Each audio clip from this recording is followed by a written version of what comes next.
আমাকে বাড়ির লোকেদের কথা অনুযায়ী কাজ করতে হবে, তাদের সিদ্ধান্ত মানতে হবে, কিন্তু আমার নিজস্ব কোনো সিদ্ধান্ত নেওয়ার অধিকার নেই। বাস বাস বাস বাস, ঠিক আছে, আর কোনো এক্সকিউজ দেওয়ার দরকার নেই। আমি তোমার উদ্দেশ্যটা পরিষ্কার বুঝতে পেরে গেছি।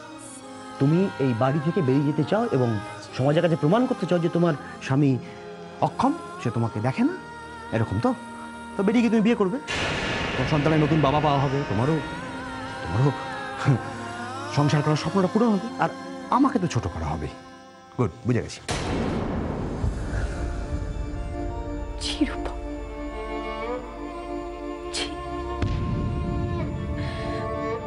এত নোংরা চিন্তা ভাবনা তোমার, এত নিচ মানসিকতা। তোমার মতে আমি তোমাকে লোকেদের সামনে ছোট করার জন্য আর নিজে নতুন করে সংসার করার জন্য ছেড়ে চলে যাচ্ছি? আসলে তুমি না আমাকে কোনোদিনও বুঝতেই পারোনি, এই জন্য এতগুলো কথা বলে গেলে। আমি চলে গেলে তোমাদেরই তো সুবিধা, তোমারই তো সুবিধা। অন্য নতুন কাউকে নিয়ে সংসার করবে, তাকে বিয়ে করবে।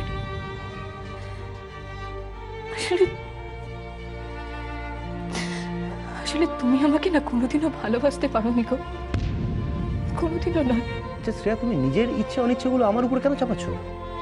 হ্যাঁ, তুমি বুঝতে পারছো না? তুমি যাকে, যে অক্ষম মানুষটাকে তুমি ছেড়ে যাচ্ছ, তার উপর দিয়ে কি যাবে? ভালোবাসা, ভালোবাসার কথা বলছো? আমি যদি তোমাকে ভালো না বাসতাম, আমি তোমাকে এতদিন ঘর করতে পারতাম তোমাকে নিয়ে? একটা লগ্ন ভ্রষ্টা মেয়েকে বিয়ে করে তার উপর দয়া করা যায়, সমাজের সামনে হিরো হওয়া যায়, কিন্তু রূপম তাকে কখনো ভালোবাসা যায় না। যদি সত্যি করেই তুমি আমাকে ভালোবাসতে, আজ এতগুলো কথা বলতে না, এভাবে অপমান করতে না আমাকে। না না, আমি তোমাকে জোর করে বাধ্য করছি না কিছু যেতে। তুমি যাচ্ছ, তোমার সিদ্ধান্ত, তুমি যাচ্ছ, এখানে আমার কিছু বলার নেই। যাওয়ার আগে আমি একটা কথা তোমাকে বলে যেতে চাই, তুমি কিন্তু নিজের জন্যই নিজের সন্তান এবং স্ত্রীকে হারাচ্ছ।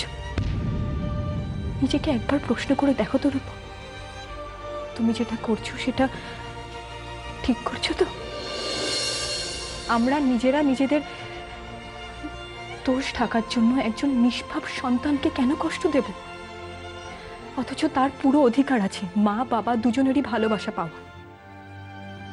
একবার একটু ভেবে দেখো তো রূপম, তুমি যেটা করছো সেটা ঠিক করছো তো?